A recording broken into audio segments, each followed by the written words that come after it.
a real supernatural encounter. It was for real, you know. And not because we grew up in church, and not because our parents brought us. You know, I always knew that Jesus was real.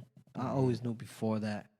But that doesn't mean you have a, you know. But that doesn't mean I was following him. You know what I Right. mean? There's a Right. difference.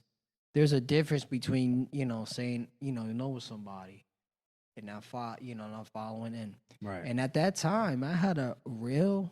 At that time, I had a real radical transformation. It was a real radical. You know, he met me where I was at. I didn't go to church. I didn't go to an altar. I didn't get called to an altar. I had a man of God lay hands on me and stuff like that.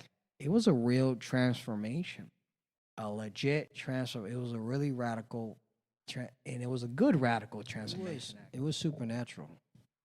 It was a supernatural moment. It wasn't no feelings.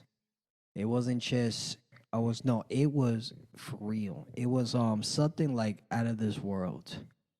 Um it wasn't like you hear, some people say they had like physical visitations from Christ, which I do believe in. Right. I don't care nobody says that does happen. This one was, I'm gonna tell you how it went.